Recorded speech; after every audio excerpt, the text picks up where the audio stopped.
Hello दोस्तों, आप कैसे हो? उम्मीद है आप अच्छे होंगे। ज्यादा आपका समय ना लेते हुए वीडियो को शुरू करते हैं। जैसा कि आपको पता है, पिछले वीडियो में जीबी यान ने अपनी पूरी दौकी का एक डिमैन पॉइजन स्पॉट बनाकर सावियान की बॉडी में डाल दिया था।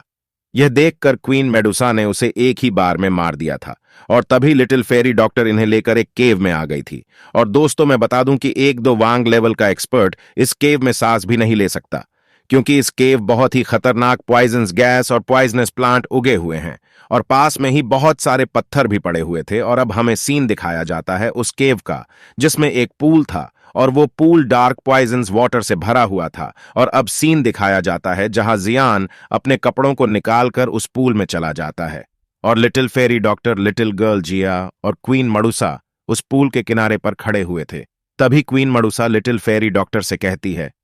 अगर तुम्हारे इस पॉइजनस पूल की एनर्जी से जियान को कुछ हो गया तो तभी little fairy doctor queen Medusa से कहती है कि इस पॉइजन पूल में इस एनर्जी के साथ साथ मैंने बहुत सारे हर्ब्स भी मैंने इसमें डाले हुए हैं, और जैसा मैंने जियान को बताया है जियान वैसा ही करता है, तो इस पूल के पॉइजन एनर्जी जियान के पॉइजन स्पॉट को सुप्रेस करने में हेल्प करेंगी और जियान को इस पॉइजन स्पॉट को खत्म करने के लिए कुछ और टाइम मिल जाएगा। और फिर लिटिल फेरी डॉक्टर जियान के पास जाती है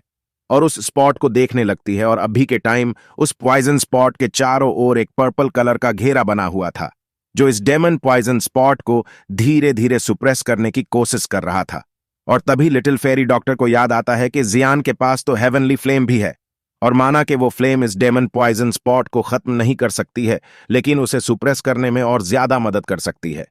और इससे जियान को और ज्यादा टाइम मिल जाएगा। और तभी little fairy doctor queen Medusa से बताती है कि ये एनर्जी जियान की बॉडी में धीरे धीरे जा रही है। अगर हमें जियान के इस डेमन पॉइजन स्पॉट को सुप्रेस करना है तो हमें इस पूल के वाटर की पूरी एनर्जी को जियान के शरीर में डालना होगा। जिस पर queen Medusa little fairy doctor को डांटते हुए कहती है कि तुम इतना टाइम वेस्ट क्यों कर रही हो। यह सुनकर लिटिल फेरी डॉक्टर को गुस्सा तो बहुत आता है, लेकिन जियान के साथ जो हुआ उसी के कारण हुआ था, यह सोचकर चुप रह जाती है। Little fairy doctor queen Medusa को धीरे से कहती है, तुम मुझ पर इतना दबाव मत डालो। और फिर लिटिल फेरी डॉक्टर कुछ सोचकर क्वीन मेडुसा और लिटिल गर्ल जिया से कहती है कि तुम दोनों केव से बाहर चले जाओ। तभी क्वीन मेडुसा और लिटिल गर्ल जिया लिटिल फेरी डॉक्टर को शक भरी नजरों से देखने लगते हैं, जिस पर queen Medusa little fairy doctor से कहती है कि हम जियान को ऐसे कैसे तुम्हारे साथ छोड़कर चले जाए, तुमने जियान के साथ कुछ कर दिया तो, और मुझे जियान की प्रोटेक्शन के यहां पर रुकना ही होगा। तभी little fairy doctor queen Medusa से कहती है कि ठीक है, अगर तुम यहां रुकना ही चाहती हो तो रुक जाओ, मुझे इससे कोई भी प्रॉब्लम नहीं है। और दोस्तों, मैं ना यहां से उन सीन को एक्सप्लेन नहीं करूंगा जो बहुत डर्टी सीन है, और वैसे भी जब सीरीज यहां तक आएगी तो मुझे पक्का यकीन है कि उसमें ऐसे सीन बिल्कुल नहीं दिखाए जाएंगे, क्योंकि जब जियान ने क्वीन मेडुसा के साथ जीनन एकेडमी में उस लावा टावर के अंदर वो वाला कांड कर दिया था, तो वो सीन भी सीरीज में नहीं दिखाया गया था। और इतना कहते ही लिटिल फेरी डॉक्टर अपने कपड़े उतारने लगती है, और जब queen Medusa little fairy doctor को अपने सारे कपड़े उतारता देखती है तो वो एक हल्की खांसी के साथ लिटिल गर्ल जिया की आंखों पर अपना हाथ रखकर पीछे मुड़ जाती है। और फिर क्वीन मेडुसा लिटिल गर्ल जिया को लेकर केव के बाहर जंगल की ओर चली जाती है। और फिर लिटिल फेरी डॉक्टर उन दोनों के वहां से जाने के बाद उस पॉइजन डार्क वाटर में जाने लगती है। तभी जियान की आंखें लिटिल फेरी डॉक्टर पर पड़ जाती हैं, जो एक परी जैसी लग रही थी, और जियान को ऐसे देखते हुए लिटिल फेरी डॉक्टर के गाल लाल हो जाते हैं। और तभी जियान शर्म के मारे अपना फेस दूसरी ओर घुमा लेता है, और फिर लिटिल फेरी डॉक्टर भी एक जल परी की तरह उस पूल में चली जाती है। और फिर लिटिल फेरी डॉक्टर जियान के पास आ जाती है, लेकिन अब की बार लिटिल फेरी डॉक्टर ने अपना सिर्फ सर ही बाहर निकाला हुआ था। अगर ये बात पॉइजन सेक्ट के लोगों को पता चलती कि इतनी कठोर और पत्थर दिल औरत जियान के साथ इतने प्यार से और बिना कपड़ों के पूल में है, तो वो तो खून की उल्टियां करते करते ही मर जाते। लेकिन तभी लिटिल फेरी डॉक्टर अपनी बॉडी को देखकर उसके फेस पर थोड़ी उदासी आ जाती है, और तभी जियान समझ जाता है कि लिटिल फेरी डॉक्टर आखिरकार सोच क्या रही है। फिर जियान लिटिल फेरी डॉक्टर से कहता है कि तुम टेंशन मत लो, मैंने तुमसे कहा है ना कि मैं तुम्हारी इस वॉयफुल पॉइजनस बॉडी को तुम्हें कंट्रोल करने में तुम्हारी हेल्प करूंगा। और इतना कहकर जियान लिटिल फेरी डॉक्टर की ओर देखने लगता है। तभी लिटिल फेरी डॉक्टर के मुंह पर जियान की बातें सुनकर स्माइल आ जाती है, और फिर लिटिल फेरी डॉक्टर जियान से कहती है कि तुम मुझे ऐसे क्या देख रहे हो, तुम अभी अपनी आंखें बंद करो। और फिर लिटिल फेरी डॉक्टर जियान को बताती है कि अगर तुम अपनी हेवनली फ्लेम का यूज इस डीमन पॉइजन्स स्पॉट को सप्रेस करने में करो तो हो सकता है कि ये जो तुम्हारे अंदर डीमन पॉइजन्स स्पॉट है उसे तुम्हारी बॉडी में फैलने से और ज्यादा टाइम के लिए रोक सकती है, और फिर तुम्हें एक इलाइट दो जोंग को ढूंढने के लिए काफी टाइम मिल जाएगा। और फिर लिटिल फेरी डॉक्टर जियान को बताती है कि इस एनर्जी के कारण पहले ही तुम्हारा डीमन पॉइजन्स स्पॉट काफी सप्रेस हो चुका है। मैं इस पूल की सारी पॉइजन्स एनर्जी को अपनी बॉडी के थ्रू तुम्हारी बॉडी में डालूंगी। इससे तुम्हें इस एनर्जी को बहुत जल्दी अब्जॉर्ब कर लोगे और तुम्हारा टाइम भी बचेगा। और जियान लिटिल फेरी डॉक्टर की बात मान जाता है और फिर लिटिल फेरी डॉक्टर पूल की सारी ब्लैक वाटर की सारी एनर्जी को अपनी बॉडी के थ्रू जियान की बॉडी में डालने लगती है,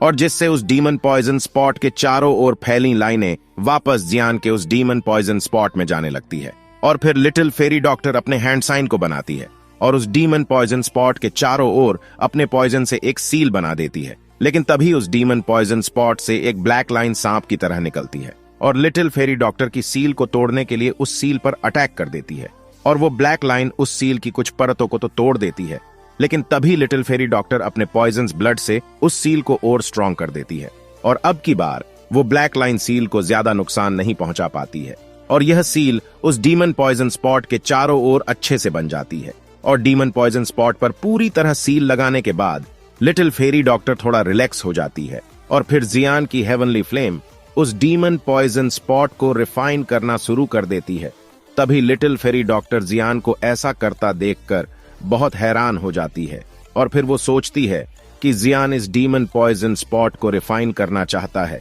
और माना कि जियान के पास तीन हेवनली फ्लेम्स है, लेकिन डीमन पॉइजन स्पॉट को रिफाइन करना अभी उसके लिए इतना आसान नहीं होगा। अगर उसने इस डीमन पॉइजन स्पॉट की दाउकी को रिफाइन कर लिया तो जियान बहुत पावरफुल हो जाएगा, और हम देखते हैं कि जियान अपने हेवनली फ्लेम्स से डीमन पॉइजन स्पॉट से बाहर निकली हुई ब्लैक लाइन को रिफाइन कर रहा था, और उस ब्लैक लाइन से दाउकी निकलने लग रही थी। लेकिन उसे उस ब्लैक लाइन को ही रिफाइन करने में बहुत ज्यादा टाइम लगता है, और वह अपनी 50 से 80% दाउकी उस एक डीमन पॉइजन स्पॉट से बाहर निकली हुई ब्लैक लाइन को रिफाइन करने में ही खत्म कर देता है, क्योंकि जियान की हेवनली फ्लेम उसको बहुत ही धीरे धीरे रिफाइन कर रही थी। फिर जियान कहता है कि अगर मेरे पास एक और हेवनली फ्लेम होती तो मेरे लिए इस डीमन पॉइजन स्पॉट को रिफाइन करना बहुत ही आसान हो जाता। लेकिन एक और हेवनली फ्लेम को ढूंढना किसी लेजेंडरी दो जोंग को ढूंढने के बराबर है। और हाँ दोस्तों, अब ये मत बोलना कि जियान के पास उसके मास्टर की तीसरी फ्लेम भी तो है, और जियान उसको रिफाइन करके अपने डीमन पॉइजन स्पॉट को रिफाइन कर सकता है। अब मैं आप लोगों को बता दूं कि जब मास्टर याओ लाओ ने जियान की बॉडी में अपनी बोनचिलिंग फ्लेम को डालकर उस पर अपनी स्पिरिचुअल सील लगा दी थी, और जियान उसे तभी रिफाइन कर सकता था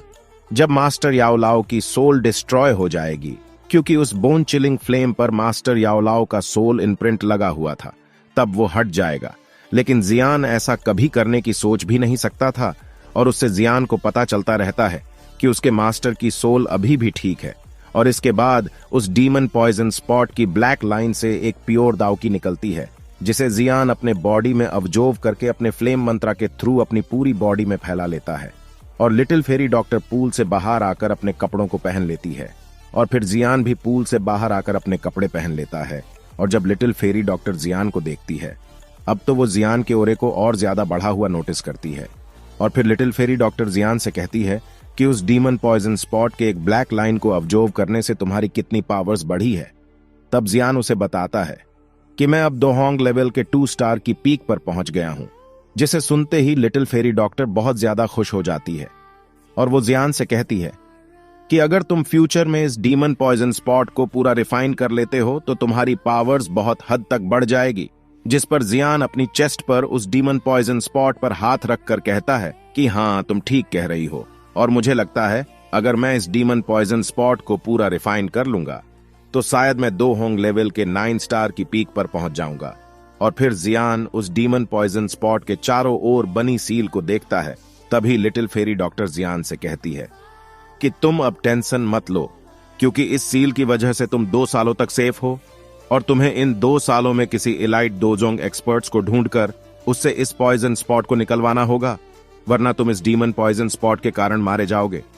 और तब मेरी ये पॉइजन सील जो इस डीमन पॉइजन स्पॉट पर लगाई है वो भी तुम्हें नहीं बचा पाएगी। जिस पर जियान लिटिल फेरी डॉक्टर से कहता है कि मुझे किसी इलाइट दोजोंग एक्सपर्ट्स को ढूंढने के बजाय एक और हेवनली फ्लेम को ढूंढना चाहिए, क्योंकि वो मेरे लिए और भी बेटर होगी और फिर मैं खुद ही इस डीमन पॉइजन स्पॉट से छुटकारा पा सकता हूँ। फिर लिटिल फेरी डॉक्टर जियान से कहती है कि मैं जहां तक जानती हूं तो इस नॉर्थ वेस्ट रीजन में आसपास कोई भी इलाइट दो जोंग लेवल का एक्सपर्ट्स नहीं है, और जिस फैक्शन में इलाइट दो जोंग एक्सपर्ट्स मिलेंगे वो कॉन्टिनेंट की टॉप फैक्शन में से एक होगी, और हमारा जियामा एम्पायर और च्यून एम्पायर दाऊ की कॉन्टिनेंट के एक छोटे से कोने में पड़ा हुआ है। और लिटिल फेरी डॉक्टर की बातों को सुनकर जियान कहता है कि तुम ज्यादा टेंशन मत लो, अभी भी हमारे पास 2 साल है। और तभी जियान को कुछ याद आता है और वो कहता है कि फैनजुन जे जियानन एकेडमी के फर्स्ट एल्डर सुकियान और मास्टर याओ लाओ ने मुझे बताया था कि फैनजुन जे उनके बहुत ही अच्छे दोस्त है और वे दाऊ की कॉन्टिनेंट में एक इलाइट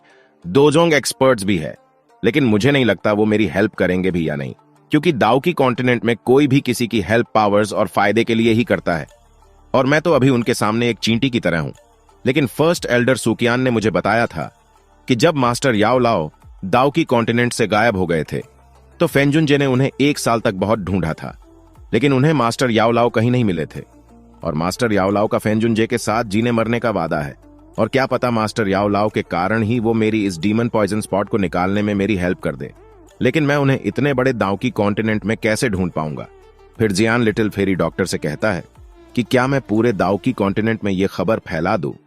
कि मैं मास्टर याओ लाओ का डिसाइबल हूं, लेकिन इससे फैनजुन जे मिले या ना मिले,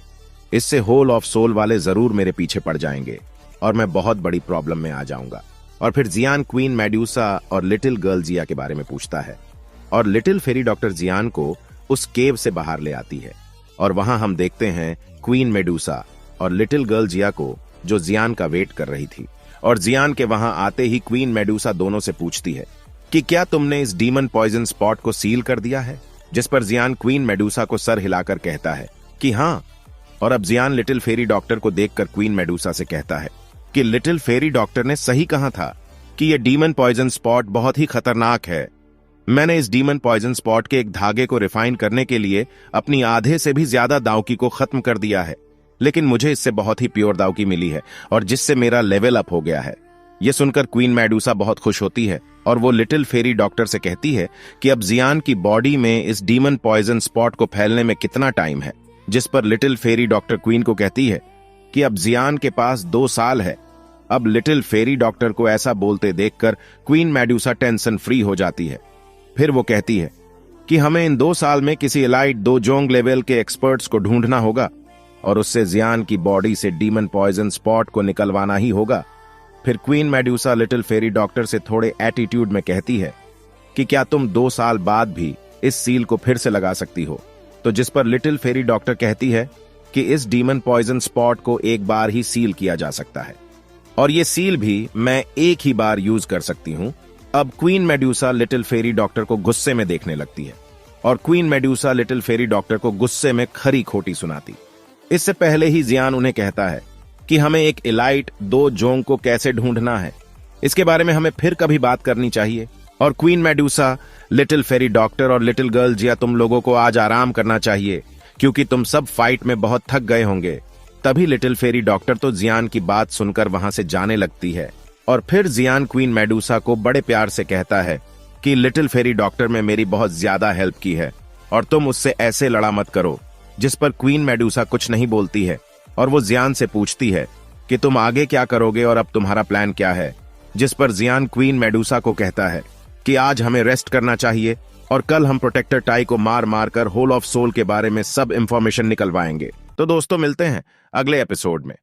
तब तक आप जल्दी से मेरे चैनल को सब्सक्राइब करके शेयर भी कर दो ताकि आपको डेली न्यू एपिसोड देखने को मिलता रहे और हमें जल्दी से 100 सब्सक्राइबर भी पूरे करने हैं। वीडियो को लाइक जरूर करें। अभी मेरी रिच अच्छी नहीं है, लेकिन क्या पता फ्यूचर में मैं आपके लिए 1 घंटे के वीडियो भी डालने लग जाऊं।